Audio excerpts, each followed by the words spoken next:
to welcome us back to our Jewish journey through the Gospel of John. Now, it's been some time since we have been in the Gospel of John, so let us ask ourselves what has happened previously on a Jewish journey through the Gospel of John, and let us review where we've been on our journey. I want you to remember that we are in the Upper Room Discourse, and this is a series of chapters that deal with PTSD, which is pre-traumatic stress discourse. I want to define chapters 14, 15, 16 as PTSD, a pre-traumatic stress discourse. What is the stress that the apostles are about to face? The loss of their leader, the death, and burial of their leader. And so Jesus, Yeshua, is preparing his followers, his disciples, to deal with the high level of stress that they're going to experience in his absence. So if we break down the Upper Room Discourse, which begins in chapter 14, verse 1, goes all the way to the end of 16, verse 33, and break it down into 6 different components. The first is comfort, and comfort was what we covered the last 2 times we were together, chapters 14, 1 through 31. That is the first section of the Upper Room Discourse. It is followed by that of connection, 17 verses in chapter 15. That's where we're going to be today in today's message, the concept of connection. We'll follow that up next time with contention, 15, 18 through the beginning of 16. Conviction, 16, 4b through 15. Consolation, as we make our way through chapter 16. And finally, comprehension, as we come to the close of the Upper Room Discourse. But today, we are in connection.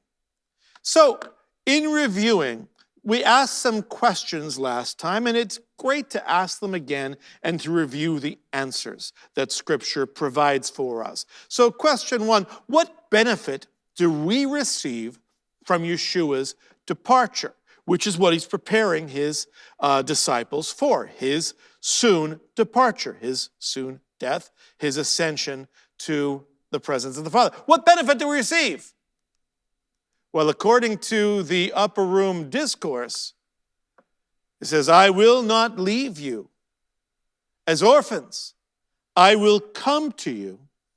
After a little while, the world will no longer see me, but you will see me, and because I live, you will live also. So what was the question we asked? What benefit do we receive from Yeshua's departure? Because he lives, we will live also. Eternal life. Resurrection, as he is resurrected, so too we will be resurrected. What inheritance does Yeshua leave us? Well, this is very clear. Peace I leave with you. My peace I give to you. Our inheritance from Yeshua is not just peace, but his peace. In fact, not as the world gives, do I give to you. This is no faux John Lennon, give peace a chance, man. No, this is true peace. So do not let your heart be troubled, nor let it be fearful. Why? Because our inheritance from Yeshua is the peace that passes all understanding, that he has left to us as a bequest. Well, the next question is, what is the demonstrable proof of Yeshua's love for his Father? Followed by another question, how will the world learn of the depth of Yeshua's commitment? Boy, those are 2 really solid, good questions. Let's see if Yeshua gives us an answer in the text. But so that the world may know How will the world know? That the world may know that I love the Father. I do exactly as the Father commanded me. To what extent will Yeshua go? He will be obedient to his Father to the end. And that is how the world will know that the Son loves the Father. How will the world know what Yeshua has done? Unless we tell them, unless we proclaim the message. Our Messiah has said, tag, you're it. And so with each generation, 2,000 years later, from one generation to another, each successive generation says to the next, tag, you're it. We must proclaim the gospel of Yeshua. So, finally, the question that this passage really articulates and arrives at is, are our lives characterized by anxiety and fear? My goodness, as you watch the media today, you would think that we are all huddled and bunkered in our quarantine shelter at home, and we're all sitting by the television with our eyes glued to the media, and we are terribly frightened by what is happening, and we're terrified and anxious. Not if you're a believer in Yeshua. The question is, should a believer in Yeshua, should our lives be characterized by anxiety and fear? Let's see what Yeshua said. Again, reminding us, peace I leave with you, our inheritance. My peace I give to you, not as the world gives do I give to you. Therefore, do not let your heart be troubled, nor let it be fearful. Do not let the media, do not let the politicians, do not let current circumstances instill a chill in your heart. Do not be fearful. Do not let your heart be troubled. We have the peace of Yeshua as our inheritance. Therefore, our lives will not be characterized by anxiety and fear, but by peace and prayer. So take a look at that and do a little self-diagnosis right now before we get into the text, the new text for this week. Is your life filled with anxiety and fear? Or is it characterized by peace and by prayer? Well, now we're ready for new material. In chapter 15, we see the seventh, the final I am statement. The I am, of course, with predicate. I am this, I am that. And here we have the final, the seventh, I am. And we have seen him be the bread of life. I am the bread of life. I'm the light of the world. I'm the door. I'm the good shepherd. I'm the resurrection and the life. I'm the way, the truth, and the life. Now, finally, we get to I am the true vine. Let's see what he means. Not just the vine, but the true vine. I am the true vine. The genuine vine. The real deal. Alithos is the idea. At Easter, it's the ancient tradition of many Christians to say, Christos anesti, he is risen. And the answer is alithos anesti, he is risen indeed, or truly he is risen. And this is the same word. I am the true, I am the real, I am the genuine vine, and my Father is the vinedresser. This is actually the only one of the I am statements that actually has another a role for, not just for Jesus, but for the Father as well.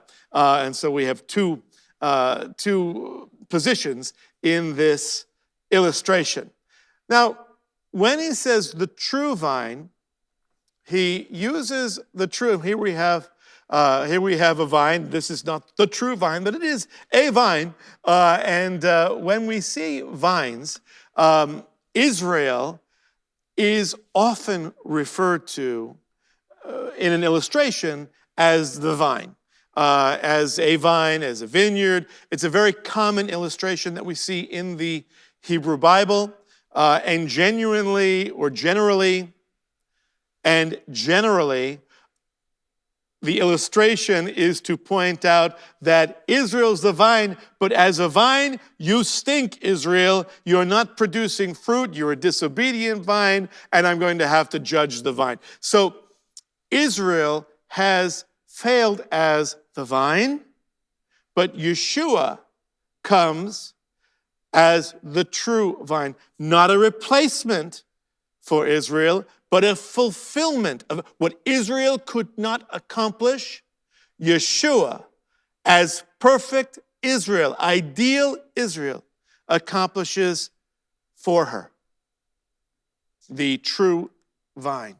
I'll give you an example of how this vineyard illustration is used, or how this metaphor is used in the Hebrew Bible. Psalm 80 is a really great passage because it has Israel as vine, but it also brings in the idea of the Son of Man, the Messiah. You removed a vine from Egypt. This is 80, starting about 8 verses in, 8 and 9, and going 14 through 17. 80 is a little bit long, so we're just going to take a few verses. You removed a vine from Egypt, that would be Israel. You drove out the nations and planted it in Israel. You cleared the ground before it. It took deep root, and it filled the land. O God of hosts, turn again now, we beseech you. The in-between verses from 10 to 13 have been like, okay, Israel has failed as the vine. We're not producing fruit, even though God is our gardener. O God of hosts, turn again now, we beseech you. Look down from heaven and see and take care of this vine. Even, now watch this, because this is Messianic language, right here, juxtaposed with the illustration of Israel as the vine. Even the shoot, Messianic language, which your right hand has planted, and on the Son whom you have strengthened for yourself. Who is the Son whom he has strengthened for himself? It is burned with fire, the vine. It is cut down. They perish at the rebuke of your countenance. Let your hand be upon the man of your right hand. Who is the man of God's right hand?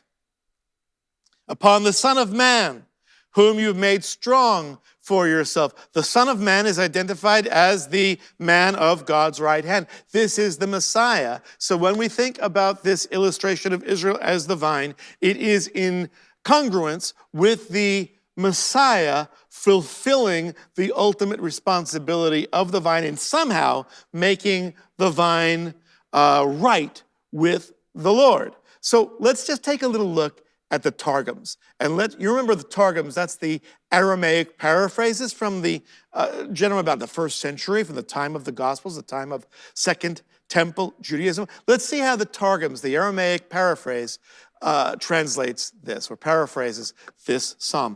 O God of hosts, turn again, look down from heaven and see, and remember with compassion this vine, and the shoot that your right hand planted, and watch this, don't miss this. King Mashiach, Melech Mashiach, whom you strengthened for yourself. And so the Targum very clearly, again, this is 1st century paraphrase, the Targums absolutely identify this individual as the Messiah. Let your hand be upon the man whom you have sworn with your right hand, upon the Son of Man whom you have strengthened for yourself. The coming Davidic king, the King Messiah. So, bottom line, a very common illustration that is used not only in the Hebrew Bible, but is used all over the Mediterranean because grapes were a very hot commodity, a top commodity. And so everybody in an agricultural society, even within a city, would have understood this illustration, and it's very strongly associated in Psalm 80 with the Messiah. So now, having said that he's the vine, and you're the branches, the true vine, you're the branches, let's continue. Every branch in me that does not bear fruit, now I have this highlighted because I want you to see these terms. I don't agree with this translation. Every branch in me that does not bear fruit, he takes away, which sounds like if you're a branch that is in the vine and you don't produce, we're going to remove you. We're going to kick you out. We're going to say, you're out of here. And every branch that bears fruit, he prunes it so that it may bear more fruit. So let's take one phrase at a time. Every branch in me that does not bear fruit, the word is iro. He takes away, is translated incorrectly. It could be take away, it could be remove, but it is also lifts up. He lifts up. He nurtures, another words, and every branch that bears fruit. So you have two kinds of branches here. One that's not bearing fruit. What's he going to do? He's going to throw them away, cut them off, get rid of them? Or is he going to nurture them so that in the future they can bear fruit? Well, okay, that's that. Let's go to the second phrase there. Every branch that bears fruit, he prunes it, or he cleanses it so that it may bear more fruit. Now, the word iro, is contrasted with the word was translated prunes, kataero, which is cleanses. He snips a little bit. He cleans off the rough edges. He makes sure that it's strong. And so if you are abiding and you are producing fruit, he's going to work around the edges, and sometimes that's painful. Sometimes that's, I felt that snip. Ow, I felt that pruning right there. Ow, did you have to cleanse that area? Yes, because he's in the business of making sure that every branch that is in him is as fruitful as possible. So if you are producing fruit, he's going to make it so that you're even more fruitful. And so sometimes that's not a pleasant process to be pruned, to be cleansed by the Lord. But it's a word play. He arrows and he cut the arrows. He lifts up and he prunes in order to produce more fruit. Gentleman I went to seminary with, who was working on his doctorate while I was working on my master's, Gary Derrickson. In this article, he wrote viticulture. Not an impressive word, viticulture. In John 15, 1-6, he says the following: evidence from Pliny, that's an ancient Roman historian, evidence from Pliny that non-fruiting branches were preserved and nurtured for use the following season. You didn't just cut your losses, in other words. You tried to make lemonade from your lemons. If your branches didn't produce fruit, you cared for them so that they would. Certain non-fruiting branches, he continues, were tied to the trellises, were lifted up, in other words, along with the fruiting branches, while the side shoots of the fruiting branches were being cleaned up. So while the branches that produce fruit were cleaned, were pruned, were encouraged to produce more fruit, the branches that produced no fruit were taken care of. The non-fruiting branches were allowed to grow with full vigor and without the removal of any side growth or leaves, since the more extensive their growth, the greater the diameter of their stem, where it connected to the vine. The idea for the gardener is to increase the connection between the non-fruiting branch and the vine.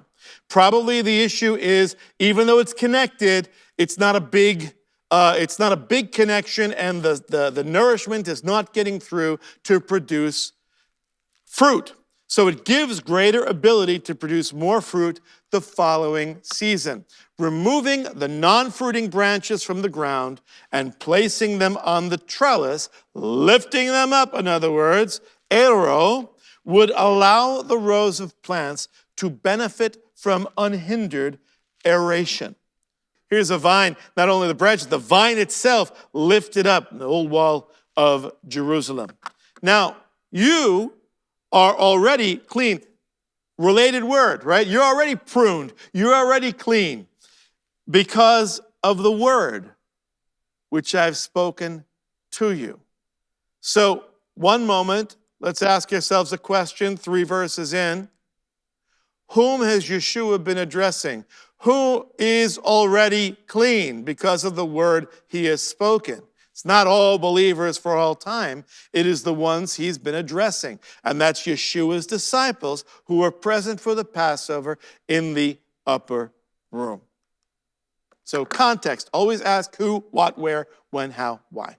He continues and he says, abide in me and I in you. This word abide or remain, meno in Greek, very, very important word. He uses it 10 times in this section here. When you see a word used so many times, you know how important the concept is. Abide, remain in me and I in you. As the branch cannot bear fruit of itself unless it abides in the vine, so neither can you unless you abide in me. So, if you're the branches and I'm the vine, you're not going to be able to produce fruit unless you abide in me. You can't do it on your own. That's why this mutual connection is so important. And in fact, this is not the first time Yeshua has broached the subject. It's just that he's using it within the illustration right now. You remember back in chapter 14, verse 20. In that day you will know that I am in my Father, and you in me, and I in you. A mutual connection. Yeshua is in the Father, we are in Yeshua, and he's in us, and the circle is complete. So, okay, what's the topic? Let's not get lost here. What is the topic? What is Yeshua talking about with this illustration? What Yeshua is speaking of here is the importance of staying connected and staying dependent in John 15, which again shows us his use of abide or remain, the term meno. So abide, remain, used 10 times here. How is it used in John 15? We must abide, remain, connected, dependent to the vine, and then later on in the passage, in Yeshua's love. So dependent on the vine, connected to the vine, connected to Yeshua's love, dependent in Yeshua's love. So when he speaks of the metaphor, he uses the term vine. When he explains the metaphor, it's very clear that by being connected to the vine, it means that we are in Yeshua's love. We must stay connected and dependent.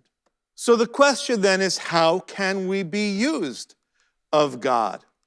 How can we be used of God? The answer is to stay connected. Stay connected to Yeshua. Stay dependent on Yeshua. And in that way, you will be used mightily by God. It is when our connection goes all wobbly that our productivity goes down. Try doing a Zoom session when everybody in the entire state is using the internet at the same time, and you're showing a video on Zoom to share. Talk about unstable connections.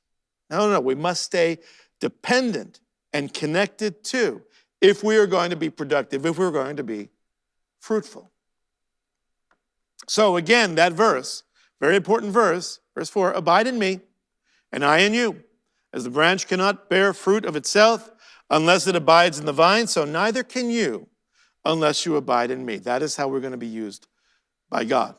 So that brings up another question. Is fruitfulness the same as abiding? Are these just interchangeable terms in this metaphor? Abiding equals fruitfulness, or is it something different? The answer is that fruitfulness is not the same as abiding. In fact, abiding branches can be either fruitful or unfruitful depending on their level of connectedness or dependence. Again, a great illustration, the best illustration I can think of this week while we're all in quarantine is if you have a good internet connection, you are going to be well connected. You're going to, if you've got a great through pipe, you're going to be well connected and things are going to run smoothly. A productive session of whether you're watching Netflix or whether you're having a Zoom or whether you are simply trying to do some study. If you have a lousy connection, it doesn't boot you, but all of a sudden things start to go very slowly and choppy, and, well, you might as well give up the session, right? Even though you're connected, you're not going to get anything done. So again, abiding branches can be either fruitful or unfruitful, depending on their level of connectedness and dependence. He goes on to say in verse 5, I am the vine, you are the branches. He who abides in me, and I in him, same language is used, he bears much fruit. For apart from me, you can do nothing. Making sure you understand his point. Again, these are beautiful vines, and you see the branches, and they are bearing beautiful fruit, gorgeous fruit, making me thirsty for Welch's grape juice, of course. Actually, really, I could go for a nice bowl of grapes just like that, chilled and delicious. But nonetheless, I'm here with you. Here's a question for you. How does this beautiful fruit, how does one produce fruit? What is the means by which one produces fruit? Yeshua, do you have an answer for this? Of course he does. Maintain connection to and dependence on Yeshua. We've already talked about this. That's how you produce fruit. If anyone does not abide in me, he's thrown away as a branch and dries up, and they gather them and cast them into the fire, and they're burned. Oh, this sounds so scary. This verse, in fact, has been taught, many people teach, that, well, look, if you don't keep it on, if you somehow lose your grip on Yeshua, if you lose a little bit of your grip on your faith, if you lose traction and you don't produce fruit, you're going to be thrown away and gathered and burned in the fire. And when I think of fire, I think of hell and judgment. And so you are going to lose your salvation. But that's not what this verse is teaching. It's not what this verse is teaching. This, by the way, is where the wood, the non-fruitful, non-abiding branches, right? So you look at this and say, oh, I don't want to lose my salvation. I better work harder to stay abiding with the Lord. I better generate some fruit. Of course, we only generate fruit by staying connected. We can't do it on our own. But we don't want to wind up like this on the pile to be burned. We don't want to go to hell. Is that what this passage is teaching? Let's ask some questions. First of all, can a branch self-detach from the vine? Can I, on my own, if I am in the vine, if I am connected to the vine, can I, on my own accord, self-detach? The answer is clear. Of course not. Those who are in Messiah are regenerate. That not degenerate, but regenerate. And that's how they are in Christ to begin with.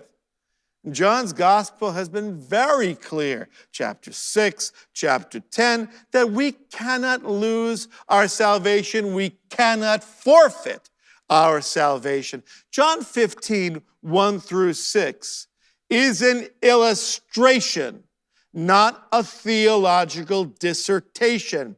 Do not attempt to make the metaphor walk on all fours. It is not a theological dissertation. It's just an illustration. So that leads me to this question. Is a detached branch, we saw those pictures, we saw that picture of the burning. Is a detached branch, is it damned? Is it going to hell? Is it going to be burned in hellfire? Can I lose my grip on the vine and somehow, or the vine lose its grip on me?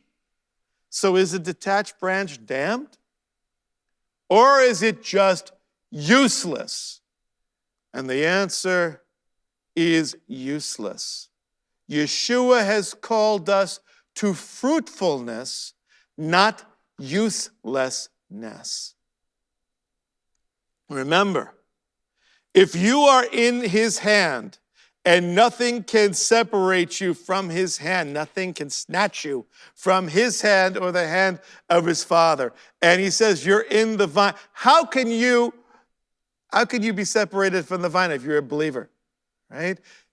It's not possible. But you can be unproductive. You can be unfruitful, which makes you useless. We think about this kind of illustration is given in Matthew. This is a familiar passage, part of the Sermon on the Mount. And he says, you're the light of the world, and if the light is hidden under a bushel, nobody can see the light, and the light is useless. It's worthless. And we get to this next passage in 5:13, you are the salt of the earth. So if you are the salt of the earth, great. But if the salt has become tasteless, how can it be made salty again? Tasteless salt is no longer good for anything except to be thrown out and trampled underfoot by men. So again, this is an illustration. This is not Yeshua saying you are light, and if somehow you get hit, your light gets hidden, you're out of here. You're salty, and if somehow you lose your salty, sharp flavor, throwing you out, gonna trample you underfoot, you're damned. No, it's simply illustrating that it's good for nothing. It's useless. And Yeshua is not in the business of being connected to useless branches. Right? It is his heart, it is his desire that we all follow his footsteps, that we all become disciples and glorify him and his Father through our fruit. If you abide in me, and my words abide in you, ask whatever you wish, and it will be done for you. Now, he's linking abiding with prayer. So something about abiding is linked to staying connected with prayer. So how does one maintain the bandwidth to stay connected and dependent on Yeshua? Prayer. Whatever you wish, it will be done for you. My Father is glorified by this. By what? That you bear much fruit. That glorifies my Father. And if you do bear much fruit, which will glorify my Father, you will prove to be my disciples. So what does Yeshua mean by fruit? Well, we talked about fruitfulness, we talked about productivity. What actually is Yeshua getting at when we talk about fruit in this passage? It's not congruous or the same thing that Paul talks about when he talks about the fruit of the Spirit. This is something separate. What does Yeshua mean by fruit? Fruit is defined by Yeshua in this passage as the cumulative product of prayer. And that's prayer in Yeshua's name, to his ends and for his purposes. Now, this cumulative product of prayer glorifies the Father and demonstrates the proof in the discipleship pudding. Continuing, verse 9, just as the Father has loved me, I have also loved you. Abide in my love. So, you want to know how to abide in the vine?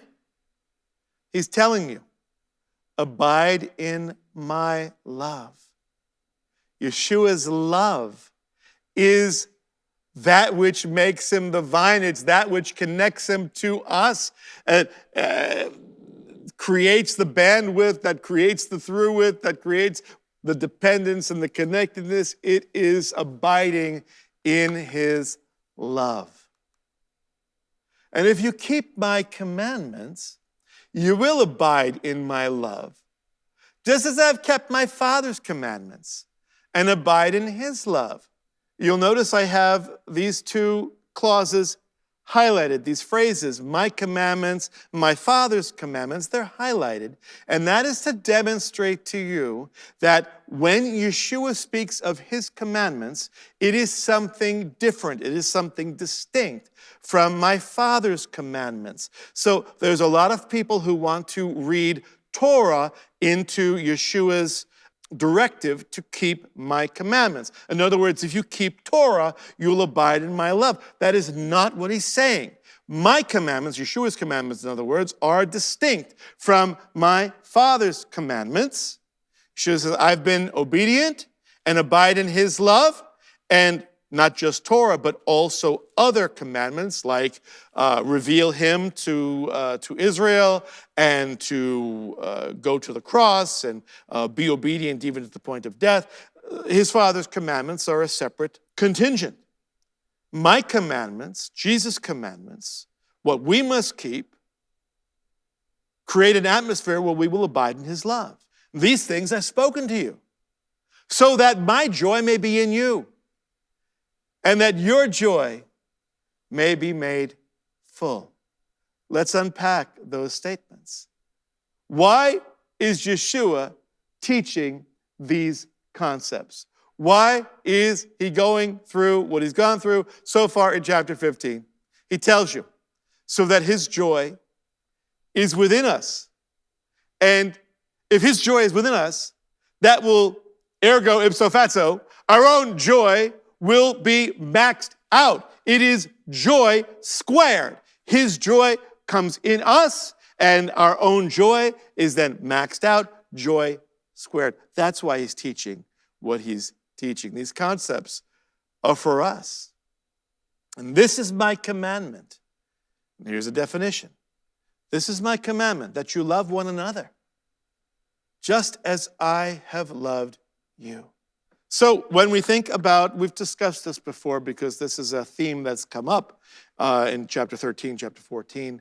This is my commandment, love one another as I have loved you.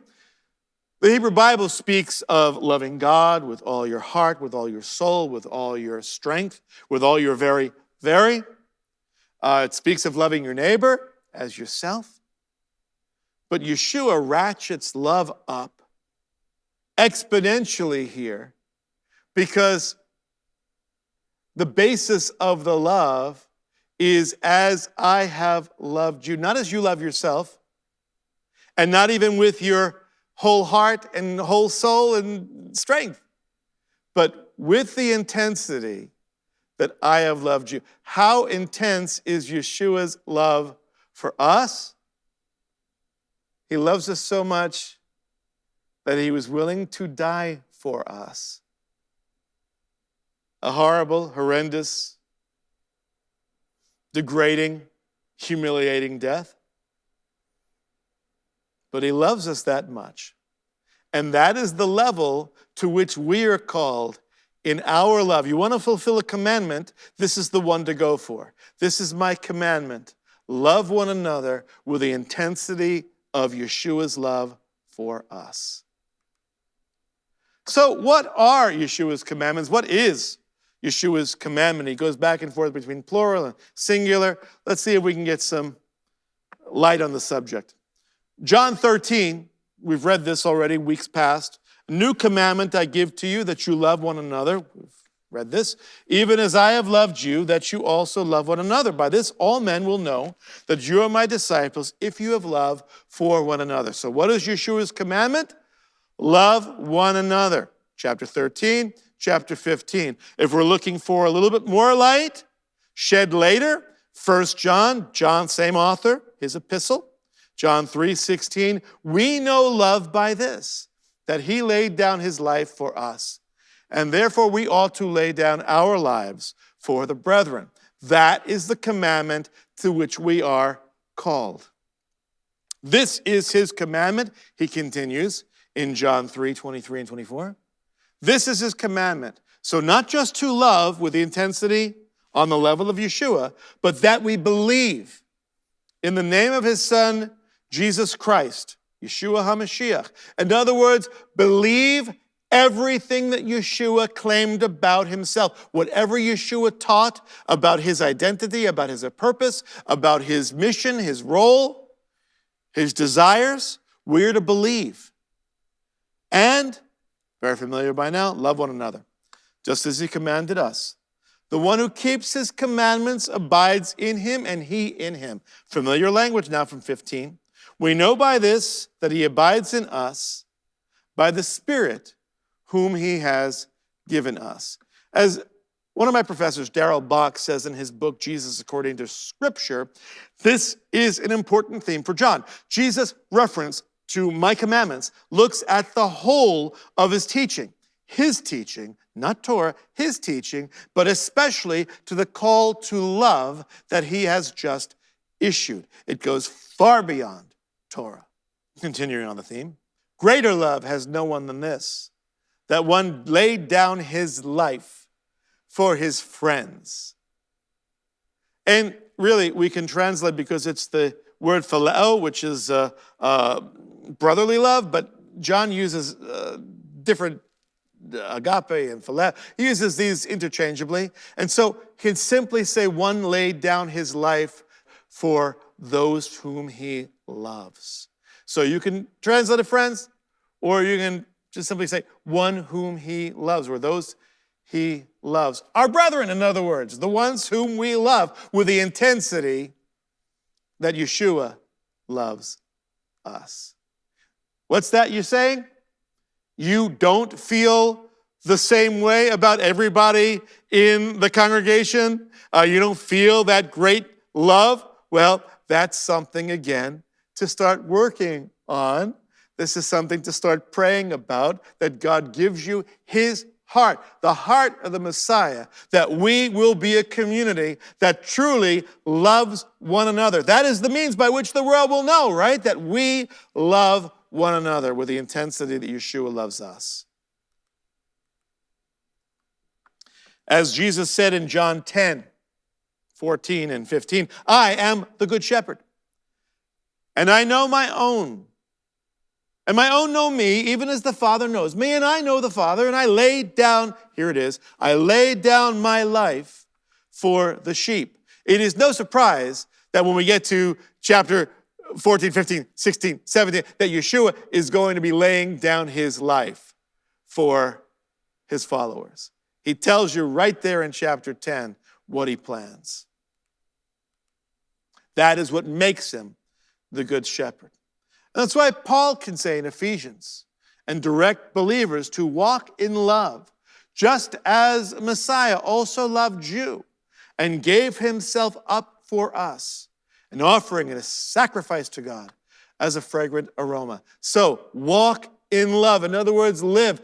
Your halakha, your way to walk, the way to live is to love just like Yeshua loves us. And how do we walk that way in love? By smiling and sending Valentine's to everyone? No, he gave himself up for us as an offering and as a sacrifice. And we must be willing to make that same sacrifice for those whom Yeshua loves and those whom Yeshua sacrificed for. Now, if we are his friends and he gave up his life for us, let's make sure we know who are Yeshua's friends. You, thank you, Yeshua, you answered my question. You are my friends if you do what I command you. You show your friendship through your obedience. You're a fickle friend if you are disobedient, in other words. No longer do I call you slaves. Did he call us slaves? Were we slaves? The disciples were slaves. The relationship between a rabbi and his students was that of slave and master. The Talmudim versus the rabbi, slave and master. No longer do I call you slaves, for the slave does not know what his master is doing. But I have called you friends, for all things that I heard from my Father, I have made known to you. The disciples moved from the role of lowly student, slave, to friend because Yeshua shared not only his heart, but his mind with them, and likewise, as we read John's gospel, with us. You did not choose me, but I chose you. And I appointed you that you would go and bear fruit. So again, we are saved by grace through faith plus nothing. It wasn't because we were so insightful, so spiritual, so awesome. Look at me, I chose Yeshua. No. Each one of us was chosen by Yeshua and appointed for a purpose, to go and bear fruit, and that your fruit would remain tied into prayer. Watch how he does it, so that whatever you ask of the Father in my name, he may give to you. This I command you, that you love one another. We've seen this verse. How many times is it going to repeat it? Enough times that it gets through to us, that we begin to believe that when we are connected to the vine, the way we stay connected is to abide in the love of Yeshua and to demonstrate the love of Yeshua with the other branches who are connected to Yeshua as well. And from there to the world, so that the world may know who Yeshua is. Who is our ultimate fruit? Jesus is not talking about moral behavior here. Yeshua is not talking about demonstrate your life is filled with fruit, patience and forbearance, and all various different fruits of the Spirit that Paul gives us. The ultimate fruit that Yeshua is talking about is you go and you share what Yeshua has taught you with others. The true fruit of the believer is more believers, new believers. So as we are together apart in this period of sheltering in place, of this quarantine, of nail-biting anxiety and panic and fear, we can remember not only peace, but prayer, because we are loved by someone who has faced death, and he has overcome death. And that is something that we can share with the world, wherever we are, sheltering in place or back in business as usual.